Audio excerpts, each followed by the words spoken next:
To understand struts2, one should have a good understanding of servlets, filters, JSP and Tomcat server. Now let us know the importance of the framework and advantages of the framework. In recent years, frameworks like Struts, Spring, Hibernate have gained huge popularity among the developers community. So what is a framework? Generally, a framework is a piece of software which automates a lot of tedious tasks and aligns to an elegant architectural solution. Frameworks use design patterns that are standard in the industry. So when we inherit the framework classes, automatically we are adhering to the design patterns, and the application will be easy, application code will be easy to maintain. Another advantage with the frameworks is that a lot of features that are commonly needed for development of enterprise applications will be readily available in those frameworks, so which is also going to be an efficient code and saves developers a lot of time. Most of the web application frameworks adhere to the MVC architecture. So now let me give a quick understanding of MVC architecture. There are three components in this architecture.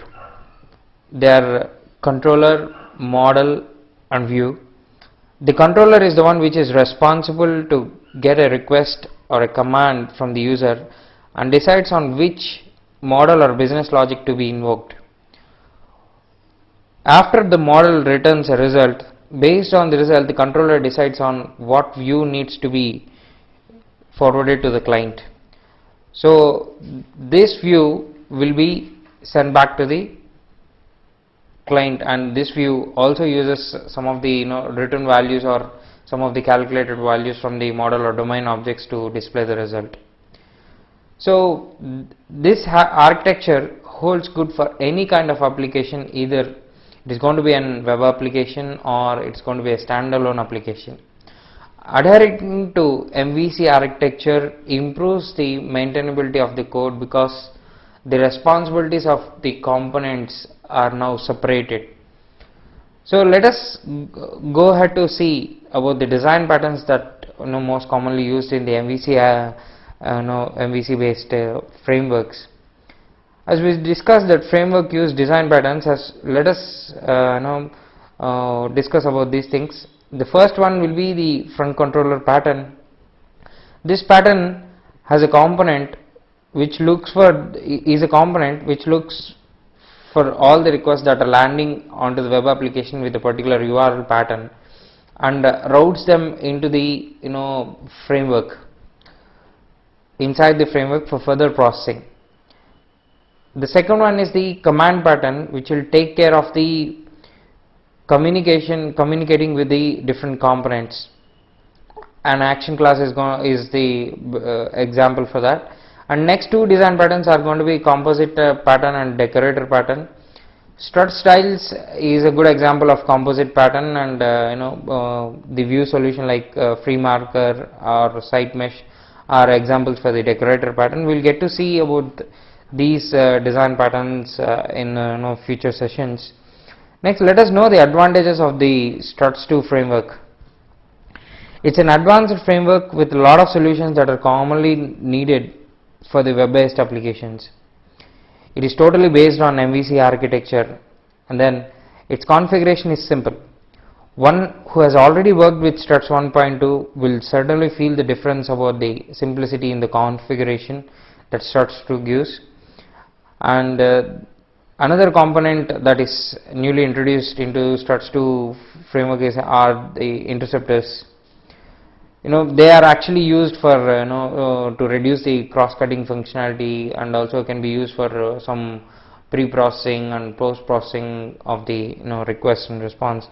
So the next one is OGNL, which is an object graph navigational language. It's a bit similar to JSP expression language, but more powerful than that, and it is used in the view layer to render the resultant values.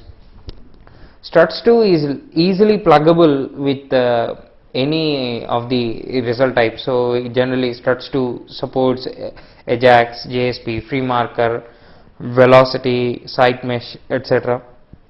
Now let us take a look at the basic architecture of struts2. As I already mentioned that struts2 framework is based on MVC architecture.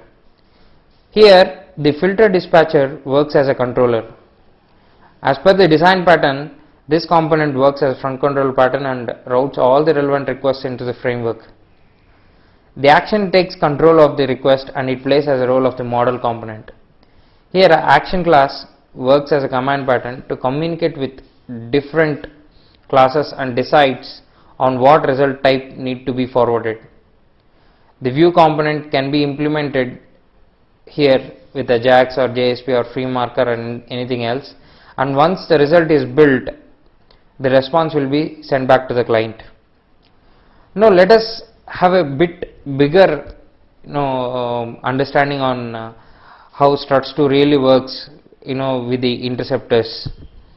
First, when a request lands at the struts framework, before it is given to the action class, the configured interceptors process the request and does some pre-processing. Like here we can see a params interceptor whose responsibility is to transfer all the request parameters to the actions instance and also maintain the same reference in the value stack. Once all the interceptors are invoked, action takes the responsibility to execute some business logic and then returns the kind of result the framework need to invoke. The struts framework, based on the return value from the action, invokes the decides on what result page needs to be displayed. Then this result page uses the OGNL to access the values that are stored in the value stack, and once the whole page is totally built with the values, it will be sent back to the client, and again this response will be sent through the interceptor. So interceptors are effectively used for pre-processing and post-processing functionalities. Now I just want to highlight a very important difference between struts 1.x and struts2 frameworks working mode. Now if you look into the flow of struts 1.x, it is the action servlet which acts as a front controller, and then once the request lands, a new form bean is created to hold the request parameters.